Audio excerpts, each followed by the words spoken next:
आज की कहानी एक बेहद गहरी, भावनात्मक और रहस्यमयी कहानी है। कहानी का नाम है नीलम झील का रहस्य। यह एक ड्रामा मिस्ट्री इमोशनल कहानी है जो आपको शुरू से अंत तक बांध कर रखेगी। हिमालय की गहराइयों में बसा नवेली गांव बेहद शांत, बेहद खूबसूरत, लेकिन उतना ही रहस्यमयी था। इस गांव की सबसे अलग लड़की थी रूही। रूही की एक अजीब आदत थी। वो हर शाम अकेले जंगल की तरफ जाती और घंटों नीलम झील के पास बैठी रहती।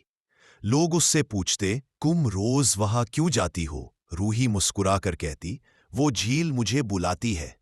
लोग मजाक उड़ाते, पर उसके चेहरे की गंभीरता देखकर कोई ज्यादा सवाल नहीं करता। रूही के अंदर एक ऐसा समझ न आने वाला दर्द था जिसे वह किसी से साझा नहीं करती थी। 14 साल पहले उसका भाई विराज अचानक गायब हो गया था। आखिरी बार उसे नीलम झील के पास खेलते देखा गया था। लोगों ने खोजा, पुलिस आई, गांव वालों ने पूरा जंगल खंगाल डाला, पर विराज का कोई पता नहीं चला। उस दिन के बाद से रूही को ऐसा लगता था कि झील कुछ कहना चाहती है, मानो उसके भाई से जुड़ा कोई जवाब वहीं छिपा हो। गांव में एक नया फॉरेस्ट ऑफिसर आया जिसका नाम था रोहन। रोहन को रूही को रोज जंगल जाते देख उत्सुकता होती। एक दिन उसने उससे पूछा, तुम्हें पता है शाम के बाद इस जंगल में जाना मना है? रूही बोली, मैं डरती नहीं, मुझे लगता है मेरा भाई अभी भी यही कहीं है। रोहन उसकी बातों से हैरान था, लेकिन उसकी आंखों में इतना दर्द और विश्वास देखकर वह चुप हो गया। धीरे धीरे दोनों दोस्त बन गए। एक शाम रूही और रोहन झील के पास बैठे थे। अचानक झील का पानी हल्का सा चमकने लगा, जैसे चांदनी की परछाई नहीं, बल्कि कोई भीतर से रोशनी दे रहा हो। रोहन चौंक गया। क्या तुमने देखा? रही धीरे से बोली, हाँ, ये कई बार ऐसा करती है, पर इस बार झील के बीचों बीच एक छोटी नीली रोशनी तैरती दिखाई दी। कुछ सेकंड बाद वो गायब हो गई। रोहन पहली बार डरा, रूही पहली बार उम्मीद से भर उठी। अगले दिन रोहन ने गांव के सबसे बुजुर्ग व्यक्ति बाबा निर्वाण से झील के बारे में पूछा। बाबा ने गंभीर आवाज में कहा, नीलम झील साधारण नहीं, ये मन की गहराइयों का दरवाजा है। जो खो जाते हैं वो कभी कभी वापस आने की कोशिश करते हैं। रोहन हिल गया। उसने पूछा, रूही का भाई? बाबा ने आंखें बंद कर ली। वो भी शायद कहीं अटका हुआ है, खोया नहीं, छिपा हुआ। एक रात बिजली चमक रही थी, तेज बारिश हो रही थी। रूही झील के पास भागी क्योंकि उसे आवाजें सुनाई दी। रूही, रूही। वह कांपते हुए झील के किनारे पहुंची। रोहन उसके पीछे पीछे दौड़ता हुआ आया। झील इस बार शांत नहीं थी।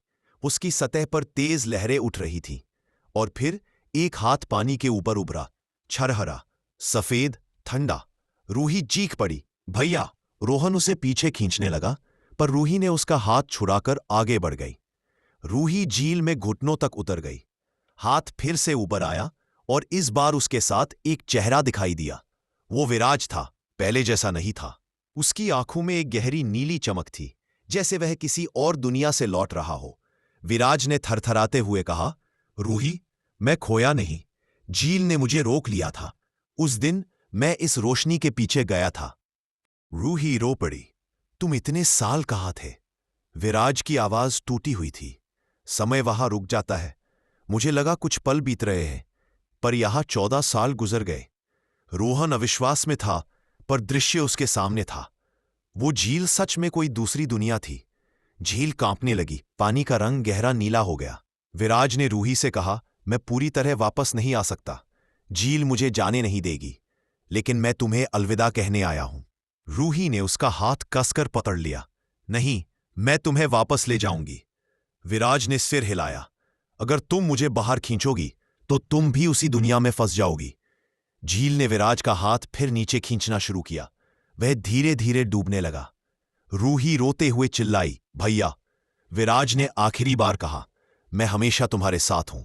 नीलम झील जब भी चमके, समझना मैं तुम्हें याद कर रहा हूं। और वह पानी में समा गया। जब तूफान खत्म हुआ, रूही झील के किनारे बैठी रही। रोहन उसके पास आया, उसका हाथ थामा। विराज गया नहीं है, वह बोला, वह बस दूसरी जगह है, लेकिन हम उसकी यादों को जिंदा रखेंगे। रूही चुपचाप झील को देखती रही। झील की सतह धीरे धीरे शांत हो गई।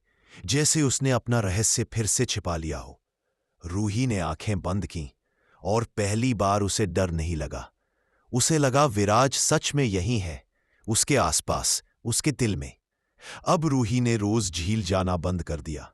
अब वह झील के पास सिर्फ खास दिनों में जाती, एक फूल लेकर, क्योंकि उसे अब पता था कुछ रिश्ते शरीर से नहीं, दिल से जुड़े रहते हैं।